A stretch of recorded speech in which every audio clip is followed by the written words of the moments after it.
Alors, Peugeot nous sort un utilitaire sport, un expert sport. Qu'est-ce que c'est que cette histoire-là? Qu'est-ce que c'est que cette histoire? Ça m'intrigue. Peugeot Yuka a dévoilé il y a quelques jours l'e-expert sport, une version athlétique de l'utilitaire électrique. Alors, combien de chevaux, du coup, ils ont boosté, j'espère?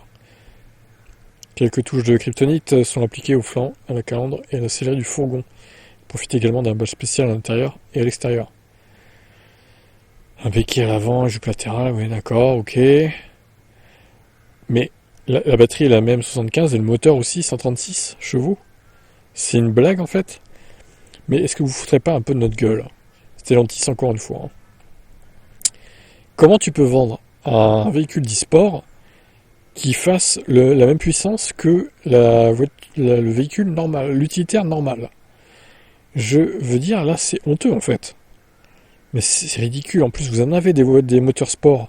Vous auriez pu mettre le moteur de la Abarth 600E qui fait 280 chevaux par exemple. Ne serait-ce que ça quoi. Là ça aurait été ok là. Mais quelle bande d'escrocs, c'est incroyable hein. Le Peugeot e-Expert Sport est logiquement proposé à un tarif supérieur, il démarre à 62 000 euros. La marque n'a pas précisé si cette nouvelle déclinaison serait proposée ailleurs dans le monde.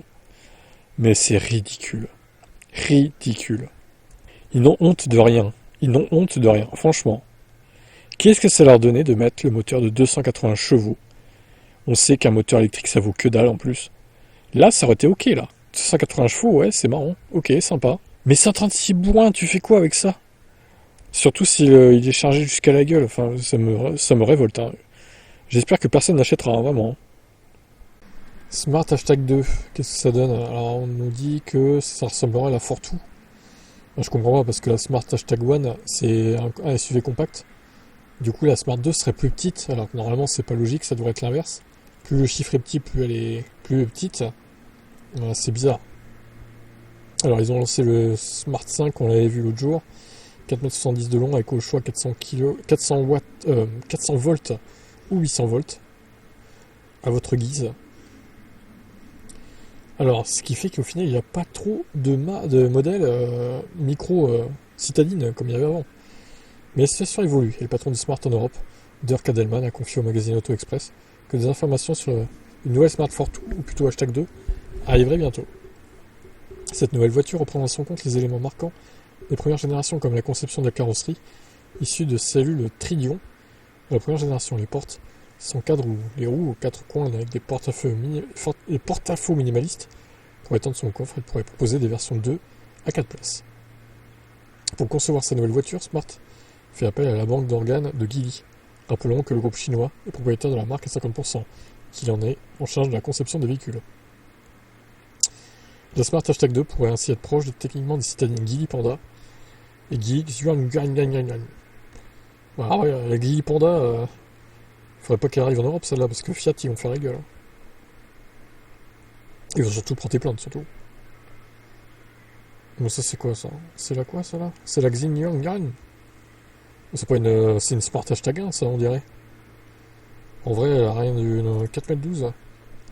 Ouais, moi je pense qu'elle sera plus petite que ça là, du coup. Et ça c'est la Geely Panda ça. Ouais, ça ressemblerait plus à ça du coup je pense.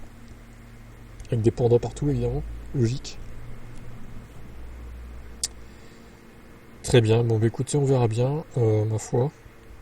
3,06 m de long, oui, ça serait plus dans les dimensions d'une Smart Fortwo de l'époque. Ça serait plus dans les 3 mètres, quoi, c'est ça.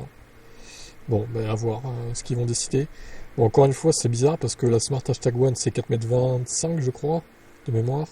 Et la Smart Hashtag 2, ça serait quoi, 3 mètres et quelques. Et la Smart Hashtag 3, ça serait du coup 4,45 m ou 4,50 m. Ça n'a aucun sens en fait. Il faudrait l'appeler Smart Hashtag 0 à la limite. Ça aurait plus de sens. Et la hashtag 2, tu fais un modèle entre la 1 et la 3. Moi, c'est comme ça que je vois le truc. Après, bon, je suis pas gestionnaire de Smart, mais ça me paraît bizarre de faire ça, quoi. Votre avis? Est-ce qu'on se referait pas une petite batterie révolutionnaire pour la route? Hein? Allez. Une start-up allemande pense avoir trouvé la chimie idéale pour améliorer les capacités des batteries des VE. Une formule à base de cristaux de soufre, donc sans cobalt ni nickel, qui pourra atteindre une densité de 1000 Wh par kilo. What? Ça ferait donc une batterie de 2 kWh de donc 2 kg. Non mais c'est incroyable. J'ai du mal à croire quand même. Hein. Taeyon, le nom que porte la jeune pousse allemande à l'origine de cette découverte, va lever 15 millions d'euros afin de développer sa chimie à base de cristaux de soufre. La formule est déjà brevetée. L'entreprise est convaincue que ces travaux peuvent permettre de prolonger significativement la durée de vie des batteries. Alors avec cette chimie, Taeyon vise une densité énergétique de 1000 Wh par kilo, soit environ le triple des meilleures cellules actuelles. Une telle densité énergétique permettrait d'obtenir des packs beaucoup plus légers, sans sacrifier l'autonomie, ou d'augmenter l'autonomie à volume égal. Taeyon affirme pouvoir y parvenir sans utiliser de nickel ou de cobalt, un point important qui vise à répondre à des préoccupations de l'ordre climatique et humanitaire. La start-up affirme que ces cellules pourraient avoir une empreinte carbone et un coût inférieur, d'un tiers, à ceux des cellules conventionnelles. Il se trouve que le soufre est le 16e élément le plus abondant sur Terre et qui coûte beaucoup moins cher que les matériaux utilisés dans les cellules NMC. Il y aura toutefois un défi à relever, celui de la longévité du cycle. Taeyon table sur un minimum de 1000 cycles de charge-décharge, sans dégradation pour une commercialisation. Bon, alors encore une fois, sur le papier, c'est très prometteur. Maintenant, j'attends de voir vraiment ce qu'il en est, parce que ça fait 5-6 ans que je fais cette chaîne, qu'on suit, qu'il y a des news révolutionnaires toutes les semaines de batterie. Pour l'instant, ça avance gentiment, mais bon, c'est pas non plus des révolutions, quoi. Donc je m'attends un peu à rien de spécial avec cette annonce-là. J'attends de voir, surtout, et on verra, mais combien de start-up, soi-disant, nous ont promis, là, des monts et merveilles. Tu parles, au final, les autonomies évoluent, mais bon, c'est pas non plus une révolution, hein. Franchement, ça évolue gentiment, mais sûrement, quoi. Bref, peut-être dans 5-6 ans. Les Citroën Ami ont vaincu le continent africain. Oula, alors, moi je serais pas rassuré de rouler en Ami là-dedans, en Afrique, là, dans la savane, hein. Le moindre lion qui arrive, il te bouffe la porte, il te bouffe tout court aussi. Après 4 mois d'une aventure extraordinaire de plus de 16 000 km à travers 16 pays d'Afrique, la croisière verte a atteint son but rallié Ouarzazate au Maroc, au Cap, en Afrique du Sud. Conçu et dirigé par Eric Vigourou, ancien pilote de rallye-raid, cette expédition hors du commun marque une étape majeure dans l'exploration des mobilités électriques et des énergies renouvelables. Après 3 ans de préparatifs, nous sommes fiers d'avoir achevé cette expédition historique, a-t-il déclaré. Mon objectif était non seulement de démontrer le potentiel des véhicules électriques associés à des énergies propres, mais aussi de recréer une aventure dans l'esprit des exploits d'André Citroën. Et comment ils ont fait pour se recharger, du coup, avec des Citroën Ami qui ont 75 km d'autonomie en plus?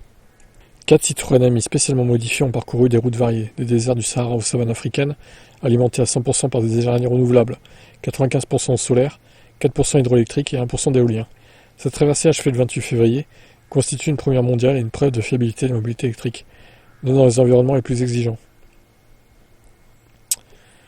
L'expédition a été marquée par des étapes clés, 123 arrêts dans les villages, villes et zones isolées, 32 rencontres enrichissantes avec des universités et des experts en énergie renouvelable, une sensibilisation à l'accessibilité des solutions électriques, en mettant en avant les ressources renouvelables abondantes de l'Afrique. La croisière verte incarne une vision d'avenir. En traversant le continent avec un véhicule aussi compact que la Citroën Ami, Eric Vigourou et son équipe ont prouvé que la mobilité électrique peut relever les défis les plus ambitieux tout en inspirant de nouvelles générations d'innovateurs. C'est beau ça, magnifique. Ça fait une belle pub pour la Citroën Ami au passage. Après bon, pas sûr que c'était le meilleur véhicule pour faire ça, mais apparemment ils ont réussi, donc ils les ont un peu modifiés, effectivement, l'avant, là, les bas de caisse. Ils les ont un peu surélevés, j'ai l'impression aussi. Étonnante aventure, en tout cas. Bon, pourquoi pas. Faut tout pour faire un monde.